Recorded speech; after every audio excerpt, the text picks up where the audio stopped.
नमस्कार. आज आपण एका अत्यंत महत्त्वाच्या पण अगदी सोप्या विषयावर चर्चा करणार आहोत. ते म्हणजे मायक्रोसॉफ्ट वर्ड. जर आपण या सॉफ्टवेअरमध्ये अगदी नवीन असाल तर अजिबात काळजी करू नका. आज आपण याच्या अगदी बेसिक गोष्टी अतिशय सोप्या आणि रंजक पद्धतीने समजून घेणार आहोत. चला तर मग लगेच सुरुवात करूया. आजच्या या सत्रात आपण नेमकं काय काय पाहणार आहोत ते थोडक्यात बघूया. MS वर्ड म्हणजे काय, ते कसं उघडायचं, त्याचा संपूर्ण इंटरफेस कसा दिसतो, प्रॅक्टिससाठी डमी टेक्स्ट कसं मिळवायचं आणि शेवटी ऑफिस बटनची काही महत्त्वाची कामे आपण कव्हर करणार आहोत. तर सगळ्यात पहिला आणि बेसिक प्रश्न, MS वर्ड म्हणजे नेमकं काय? सोप्या भाषेत सांगायचं तर मायक्रोसॉफ्ट वर्ड हा एक वर्ड प्रोसेसिंग प्रोग्राम आहे. म्हणजे काय, तर शब्दांशी किंवा मजकुराशी संबंधित कोणतीही कामे करण्यासाठी हे एक अत्यंत महत्त्वाचं टूल आहे. याचा वापर करून आपण विविध प्रकारचे डॉक्युमेंट्स तयार करू शकतो, त्यांचं रूप म्हणजेच फॉर्मॅट ठरवू शकतो आणि हवं तेव्हा त्यात बदल म्हणजेच एडिटिंगही करू शकतो. आता याचा आपल्याला रोजच्या जीवनात नेमका काय फायदा? बरं, याचे उपयोग खरोखरच अगणित आहेत. अगदी नोकरीसाठी लागणारा रिझ्युमे बनवायचा असो, अधिकृत पत्र लिहायची असोत किंवा एखादं आकर्षक पुस्तक किंवा ई-बुक डिझाईन करायचं असो, हे सगळं यात शक्य आहे.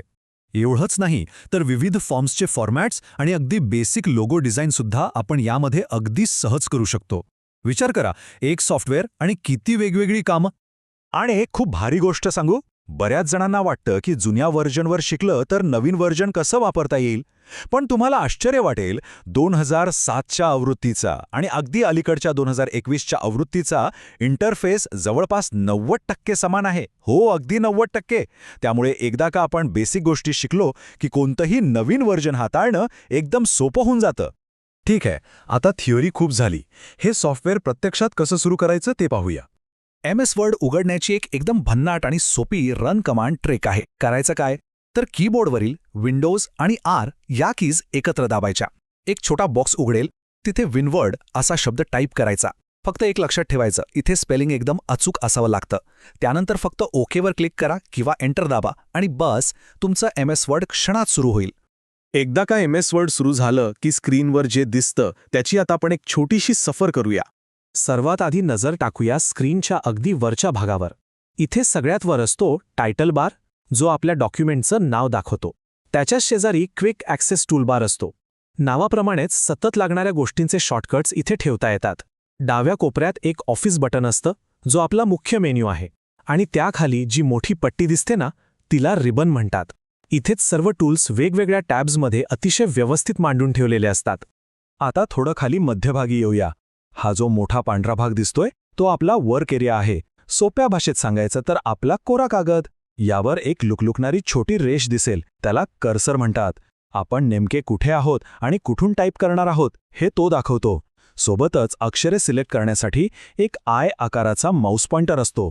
पेजवर वर खाली करण्यासाठी स्क्रोल बार आणि पेजचा अचूक मार्जिन मोजण्यासाठी पट्टीसारखा दिसणारा रूलर इथे असतो. स्क्रीनच्या अगदी तळाशी पाहिलं तर एक स्टेटस बार दिसतो.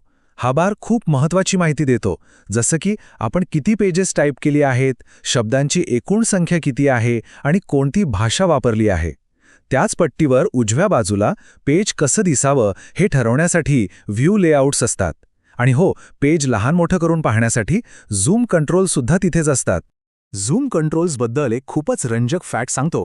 MS वर्डमध्ये आपण एखादं पेज जास्तीत जास्त किती झूम करू शकतो माहितीये? चक्क 500%. आणि जर एकदम छोटं करून पाहायचं असेल तर ते 10% कमी करता येतं. बारीक सारीक गोष्टी तपासण्यासाठी हे खूपच उपयोगी पडतं.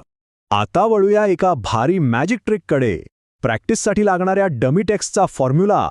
बऱ्याचदा असं होतं की आपल्याला फक्त काहीतरी फॉर्मॅटिंगची प्रॅक्टिस करायची असते, पण त्यासाठी भरपूर टाईप करत बसावं लागतं. पण आता तसं करण्याची काहीच गरज नाही. एक सोपा चीट कोड आहे. बरोबरचं चिन्ह द्यायचं, रँड टाईप करायचं आणि कंसात 10,2 लिहायचं. हे असं लिहून एंटर दाबलं की काय होतं, तर लगेच आज 2-2 वाक्य असलेले चक्क 10 पॅराग्राफ्स आपोआप तयार होतात. आहे की नाही कमाल? या पहिल्या आकड्याने पॅराग्राफ्सची संख्या आणि दुसऱ्या आकड्याने वाक्यांची संख्या ठरवता येते. आता आपण शेवटच्या आणि सर्वात महत्त्वाच्या भागाकडे जाऊया. फाईल कशी सांभाळायची, म्हणजेच ऑफिस बटनची मुख्य कामे. कोणत्याही डॉक्युमेंटवर काम सुरू करताना मुख्यत्वे 2 गोष्टी घडतात. एक तर आपण न्यूवर क्लिक करून एकदम नवीन आणि कोरा कागद घेतो, ज्यासाठी आपण कीबोर्डवर कंट्रोल आणि N एकत्र दाबून शॉर्टकटही वापरू शकतो. किंवा आधीच बनवून ठेवलेली फाईल पुढे काम करण्यासाठी आपण ओपन पर्यायाचा वापर करून उघडतो. या 2 गोष्टींपासूनच प्रत्येक फाईलचा प्रवास सुरू होतो. आता इथे एक असा मुद्दा आहे जिथे बऱ्याच जणांचा नेहमी गोंधळ उडतो. सेव्ह आणि सेव्ह ॲजमध्ये नेमका फरक काय? अगदी सोपं आहे. जेव्हा आपण आधीच अस्तित्वात असलेल्या फाईलमध्ये काही नवीन बदल करतो आणि ते जतन करायचे असतात तेव्हा सेव्हचा वापर होतो.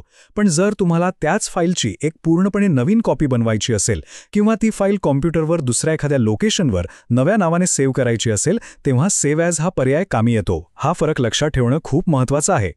काम पूर्ण झाल्यावर फाईल कागदावर आणण्यासाठी प्रिंट मेनू वापरला जातो. यात प्रिंट ऑप्शनमध्ये जाऊन आपण प्रिंटर आणि किती कॉपीज हव्यात ते निवडू शकतो. जर खूप घाई असेल आणि कोणतीही सेटिंग न बदलता थेट प्रिंट काढायची असेल तर क्विक प्रिंटचा पर्याय उत्तम. पण यातला सर्वात महत्त्वाचा पर्याय म्हणजे प्रिंट प्रिव्ह्यू. प्रत्यक्ष कागदावर छापाई होण्यापूर्वी आपलं पेज नेमकं कसं दिसणार आहे हे आधीच तपासून पाहता येतं. यामुळे चुका टाळायला खूप मदत होते. डॉक्युमेंट फायनल करताना ऑफिस बटनमध्ये आणखी काही भन्नाट टूल्स मिळतात. उदाहरणार्थ, फाईलला सुरक्षित करण्यासाठी पासवर्ड टाकायचा असेल तर प्रिपेअरचा वापर करता येतो. फाईल लगेच कोणाला तरी ईमेल किंवा फॅक्सने पाठवायची असेल तर सेंडचा पर्याय आहे. एखादा लेख लिहिला असेल आणि तो थेट ब्लॉगवर अपलोड करायचा असेल तर पब्लिशचा उत्तम पर्याय तिथे असतो. आणि काम पूर्ण झाल्यावर ती फाईल सुरक्षितपणे बंद करण्यासाठी क्लोजवर क्लिक करायचं असतं. तर आपण या माहितीच्या अगदी शेवटी आलो आहोत. आता MS वर्डच्या या इंटरफेसची आपल्याला चांगलीच ओळख झाली आहे आणि सर्व बेसिक टूल्स अगदी स्पष्टपणे समजले आहेत. आता वेळ आली आहे ती हे सगळं प्रत्यक्ष वापरून पाहण्याची.